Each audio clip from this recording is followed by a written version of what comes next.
Pēc tam, kad no operas vadītāja krēsla atsacījās kultūras ministrijas nosauktais Andreja Žagara pēctecis komponists Arturs Maskats, ministrija neizslēdz iespēju rīkot jaunu konkursu uz Baltā nama mākslinieciskā vadītāja amatu. Līdzinājais operas direktors Andrejs Žagars apsver iespēju atkal piedalīties konkursā. Par situāciju operas iekšienē šorīt vaicāsim pašam Andrejam Žagaram. Labrīt! Labrīt! Kā jūs vērtējat operas jaunās valdes izvēles procesu? Izvēles process bija ļoti profesionāls. Komisijā bija 7 vadošie kultūras tādi eksperti. Notika mēnesi, 3 kārtās. Tas arī bija mums pēc 11 gadu pieredzes ļoti interesants pārbaudījums, koncentrēties un ļoti koncentrētā veidā sastādot stratēģiju, arī atbildēt uz, manuprāt, ļoti profesionāliem jautājumiem. Komisija strādā ļoti nopietni un, protams, arī rezultāts mani un mana kolēģi Arturu Maskatu iepriecināja, jo mums bija augstākais punktu skaits, kas neradīja nekādas šaubas, ka tādā veidā mēs varēsim turpināt strādāt kopā un attīstīt to, ko mēs esam jau 17 gadus darījuši.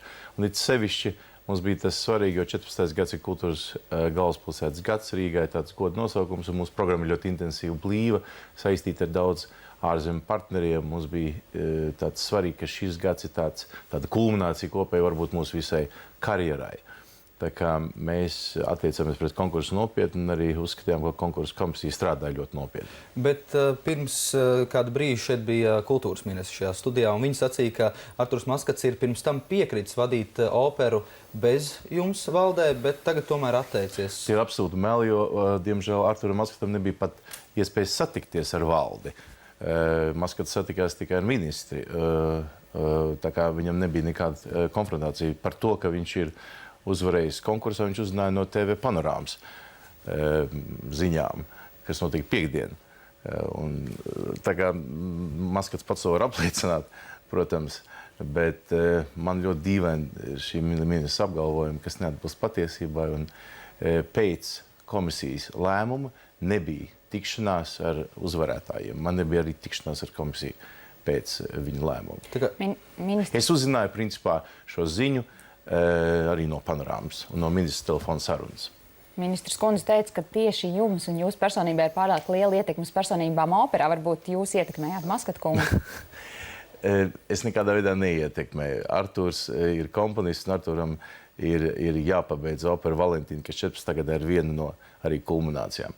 Bet es domāju, ka 3 cilvēku valde, tas arī bija tas modelis, uz ko mēs gājām, un arī mēs piedalījāmies sarunās pirms Saeima pieņēma šo likumu grozījumu, un uzskatījām, ka tas arī tāds demokrātisks princips, un komandā jau mēs esam strādājuši, un varbūt, ka pienāk klāt kāds jauns, kā saka, jauni talanti, jaunā menedžmenta pārstāv, kas ir izglītību guvuši kaut kur ārzemēs. Tā kā mēs pat cerējām, ka šādā modelī mēs varētu kaut ko labāk darīt kā līdz šim, jo nav jēga valdei, kura varētu strādāt vai, teiksim, neattīstīt to, kas ir jau izdarīts, un nesasniegt vairāk, kā ir jau izdarīts.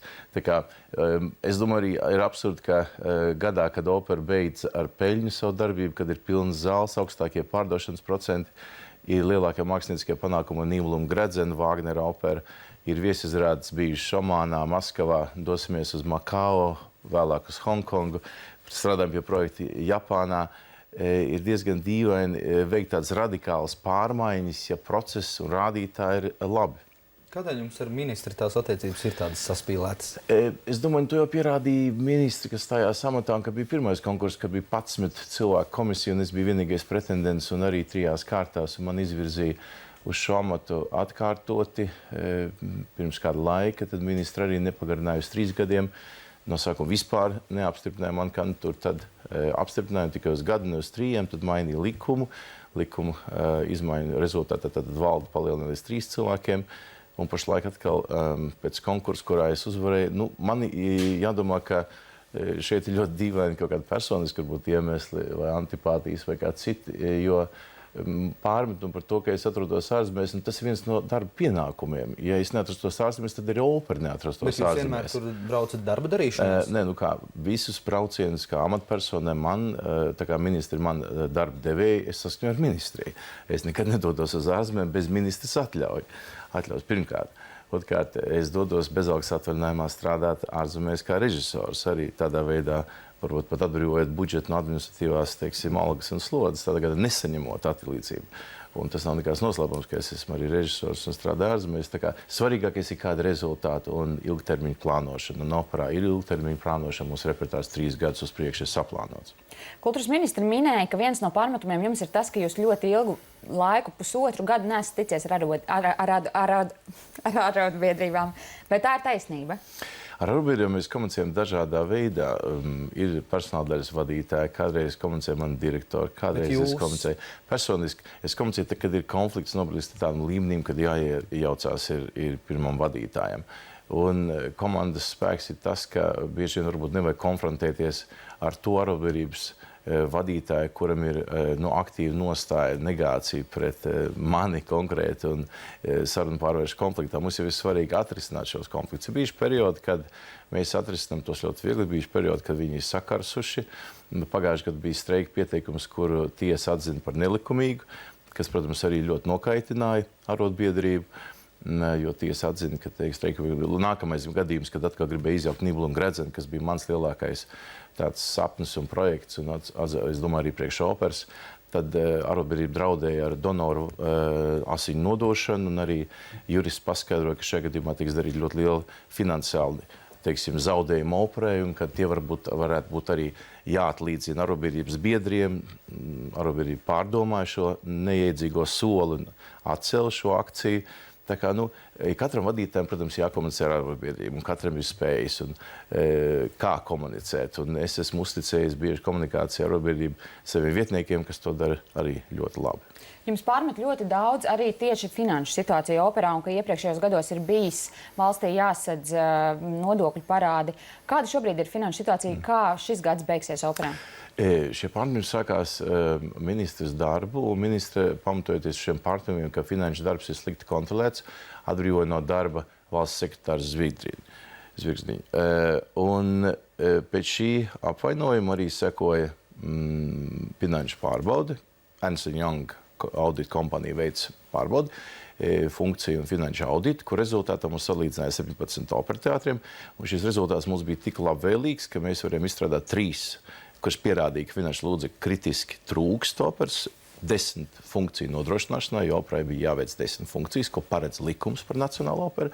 Un ministrs kabinets radīja iespēju. Ministrs kabinets piešķīra papildu līdzekļus finanšu plūsmas stabilizācijai un tehniskam nodrošinājumam skatuvēji. Tā kā es domāju, ja būtu kādi finanšu pārkāpumi, tad audits pirmkārt tos būtu atklājis, un otrkārt, ja tādi būtu, ministrs kabinets nekad nebūtu piešķīris papildu līdzekļus operai šī gada budžetā. Bet tad šogad jums pietiks naudas vai būs vēl vajadzīgs? Mēs beidzām, kā es teicu, jau pagājušo gadu jau ar pluszīmi, ar peļņu, kas mums ļoti apsveic. Un 14. gadā mēs esam saņēmuši papildu. Pirmkārt, mēs ļoti labi strādājam ar sponsoriem, mums ir liels sponsoru piesaistes, un arī mēs esam saņēmuši papildu līdzekļus šajā gadā. Pirmkārt, šajā gadā mēs nobeigsim bez parādījumu, tad 14. gadā mēs esam saņemuši papildu līdzekļus kultūras galvaspilsētas programmas realizācijai. Vēl viens no pēdējiem jautājumiem. Vakar operas juridiskā daļa izplatīja šo paziņojumu, ka ministres lēmums ievēlēt šādu valdi ir nelikumīgs. Viņa pat pirms tam sacīja tagad šeit studijā, ka tā gluži nesot komisija, kas izvēlas jauno valdi, tas ir tikai tāds informatīvs pasākums. Ieteikuma raksturs. Lai tas paliek ministrs kompetencija, ir likums par Nacionālo operu, un droši vien juristi to var traktēt un tulkot. Šajā likumā ir precīzi atrunāts, kādā veidā valdi, ka komisija izvirza un ministri apstiprina. Bet, protams, profesionāli juristi, un ja nonāks tā lieta līdz konflikts līdz tiesvedībai, tad arī droši vien tiesa izlems par to. Ko jūs pats tālāk darīsiet? Vai turpināsiet piedalīties konkursos līdz bezgalībai? Bezgalība, principā, tā kā es 17 gadus strādāju šamatā, man tas nerada nekādas grūtības, tas rada tādu emocionālu slodzi, bet es esmu spītīgs, un man ir svarīgi, lai 14, 15 un 16 gadu programmu, ko mēs esam sastādījuši, noslēguši līgumus, vienošanās ar viesarāžu partneriem Japānā, ar arī viesrežisoriem, vieskoreogrāfiem, lai viņi nesalūst. Es ļoti ceru, ka tā valdi, ja man nebūs iespēja strādāt, šo programmu nesalādīs. Ja būs atkārtots konkurss, es domāju, es arī pierunāšu Arturu. Arturs arī tomēr piedalās, un mēs esam strādājuši komandā un sasnieguši labus rezultātus. Un es domāju, ka šie rezultāti sasniegumi liecina par to, ka mums ir tas jāturpina. Nedēļas nogalē ir gaidāms ļoti skaists koncerts. Vai jūs zinat, kāda šobrīd ir, teiksim, tieši koncertā iesaistīto mākslinieku sajūtas un attieksme, vai viņi visi piedalīsies? Viņi atrodas daudz ārzemēs un dziedā valsts lielo teātru lielajās skatuvēs. Metropolitēnas Štātsopera, Vīna, Berlīna, Parīze. Un, protams, no attāluma skatoties un redzot un pārstāvot Latviju, viņi jau redz to attieksmi un to vietu, kādu Latvijas opera ieņem, to starptautisko reputāciju, kas arī bijis vienmēr viens no mērķiem sasniegt mazas valsts teātrim to starptautisko atpazīstamību un vietu muzikālajā tirgu, lai mūs respektē, aicina viesizrādēs, rēķinās ar mums.